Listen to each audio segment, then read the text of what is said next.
What is up everyone, my name's El from GamesRip and today we're taking a look at another fantastic Half-Life mod on the Sega Dreamcast. This time it's called Half-Life Blackops. That's right, this one really is fantastic and it does take you into the hands of being a Marine. That's right, it does get pretty damn hard and yeah, there is no saving functionality. Hey, it doesn't matter because it does play awesome on the Sega Dreamcast. And you're probably saying, well, I've not even heard of Black Ops.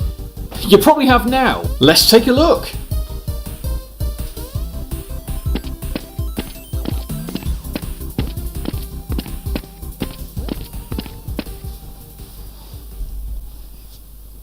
Who was that?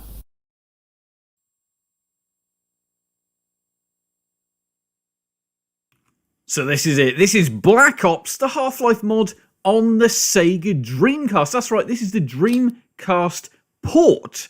To be fair, yeah, it's not visually as impressive as the PC version, but hey, it's a real decent port. Anyway, let's jump into it. Well, first off the bat, make sure, for the love of God, if you're going to play this game, check the controls. Tinker with them as much as you can because you want to get, you know, the best play style for yourself. But yes, keyboard and mouse is obviously the preferred way. Definitely. Anyway, there is Training Course Chapter 1 and Chapter 3. Let's jump into it. Now, the first thing you're probably going to notice straight off the bat is the really, for me, pretty long loading times. Yes, not as long as, you know, Half-Life 1 is, but still pretty long.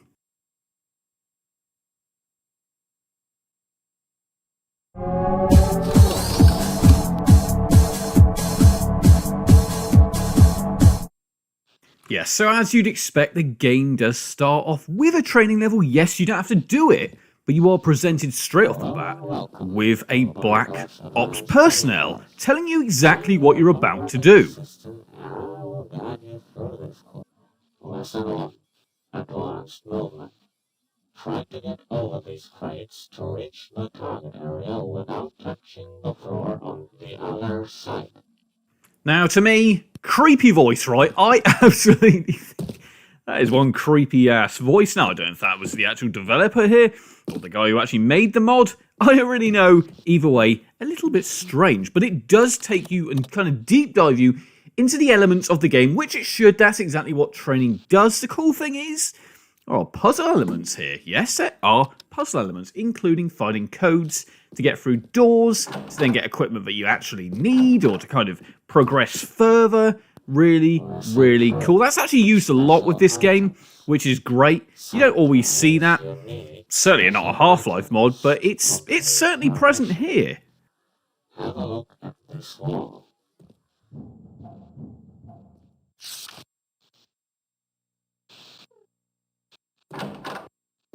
Anyway, once you've speeded your way through the training campaign, which let me tell you, doesn't really take that long. Once you've done that, you'll continue on to, well, they call it Part 1.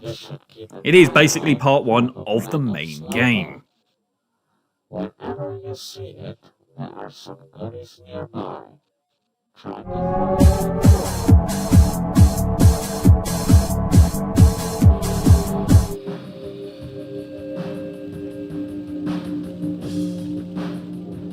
Now, ultimately, yes, you can skip on here if you do want to just get onto the actual gameplay, but I thought you'd want to actually see how this does pan out. As it says, year is 1996, the government founded the Black Operations, a top secret paramilitary group for any kind of covered operations. Basically, what we're talking about here is, this is the group that had to clear up and basically go in and sort out the mess that happened in Half-Life 1. So it runs along the same time, if that makes sense. So, really cool, right?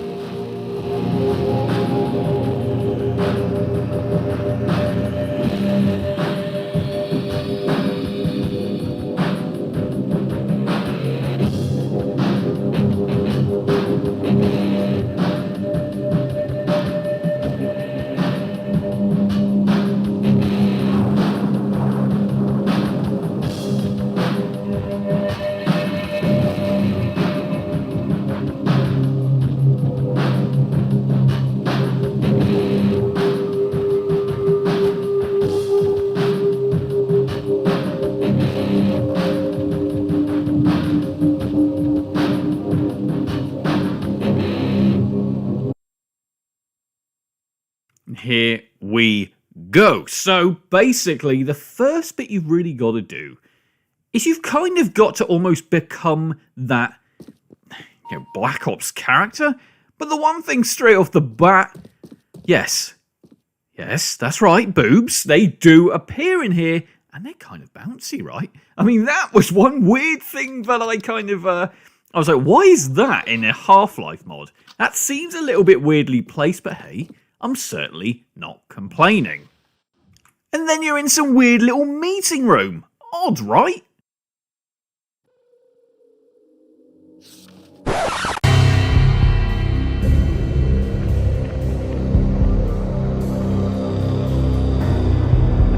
No, that's right, you're not witnessing Max Payne. This is actually part of Half-Life Black Ops. Yeah, weirdly it does seem to have those little kind of comic book bits every now and again that kind of explains the story. I wouldn't say it's weird, I actually think it's a really good idea. And, it just adds something slightly different. But then you go on and you do your weapons training. It's very, very simple training. Pick up a weapon, see if you can shoot. I mean, there's really not much to learn here.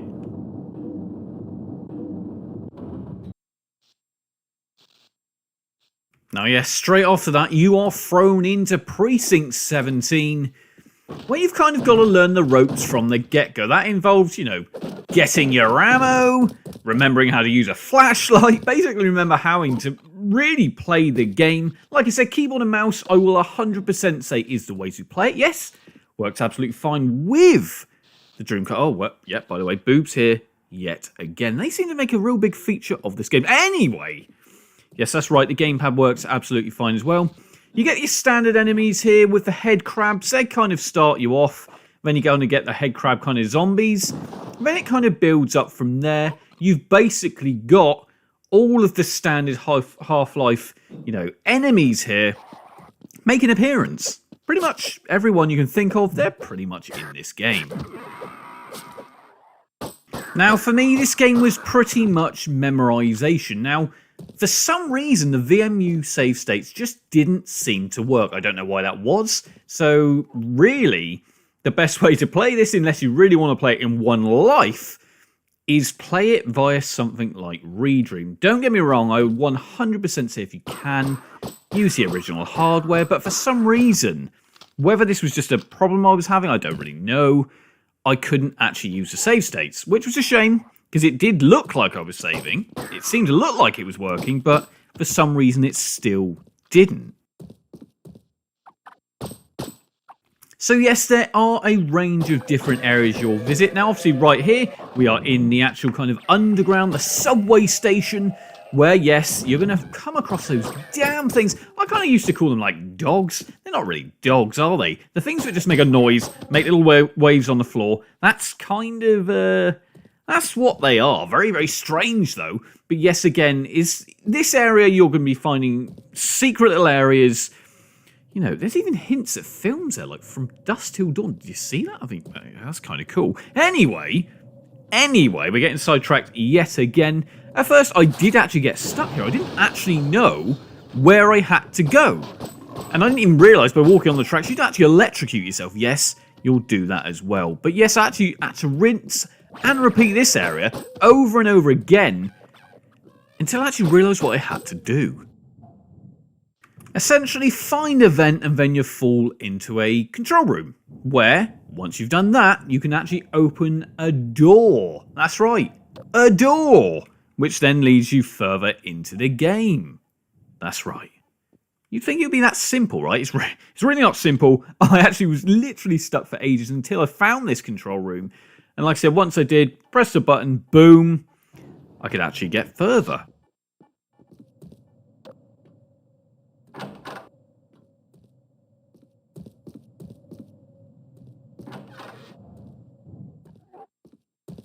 And then obviously, as soon as you're out the other side, you're basically in essentially another subway, a few more head crab zombies, and yes, that's right, you're about to see it.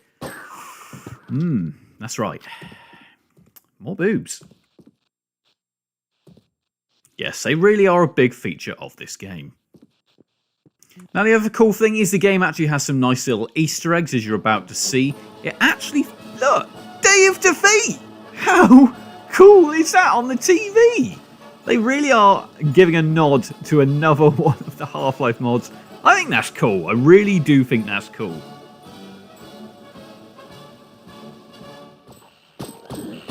Now, what I will say is, one thing I really think this game does well is atmosphere. It's just lighting, it's sound effects. You never really know what is coming round the corner.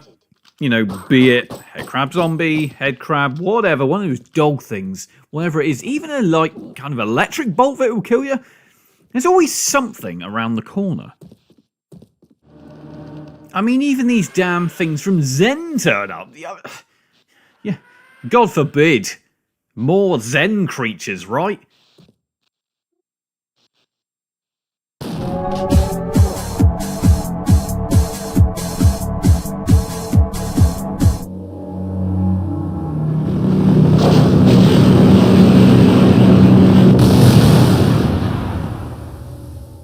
Yes, so you do actually get into a gunfight, that's right, with a helicopter, but once it is downed, you are actually starting what they call Part 3, which I find strange. Why is it not just called Part 2? Dunno. Anyway, let's continue. So this actually is, for me, where the game actually kind of switched from kind of a horror game almost to a military shooter. Yes, you still have the alien creatures from Zen, whatever you want to call them, but this seems to be more focused on the military aspect. Don't know why that is. I don't know if they were just trying to mix it up. I actually kind of like the fact they've done this, because it does give the game a bit of variation. And there seems to be a lot more puzzle elements to this, including things like this, where you've basically got to shoot out the block that's holding the kind of train cabin there, you know, as well as what you're going to see in a bit. There's tons of different puzzles here, and I think this is cool because it does turn into a military shooter with puzzles. Although, because it is turning into a military shooter, it is that much harder. And to be fair, at this point I was literally like, surely this reminds me of a film, right?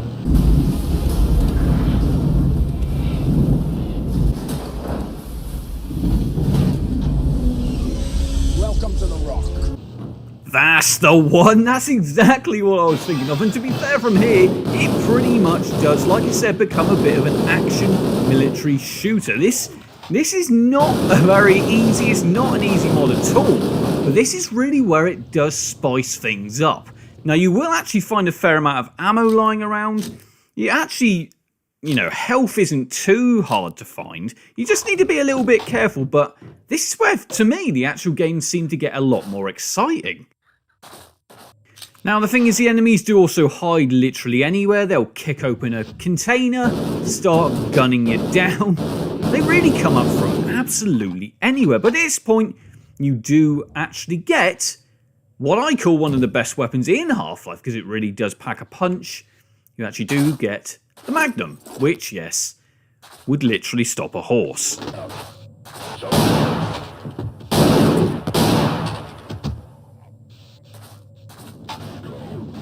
Now, one thing I did notice was the game actually did suffer from some slowdown. You can see it here. It's when there's a lot going on. You got to remember, this game wasn't really, you know, it was never kind of done to be on the Dreamcast. Yes, this is a port, but it certainly wasn't a polished port in the sense of around stabilization and the kind of frame rate and everything. It just kind of, you know, it wasn't perfected, let's say that. I got no problem with it, because it's certainly an absolute ride, and actually a really decent story. But yes, it certainly didn't feel like it was 100% complete port.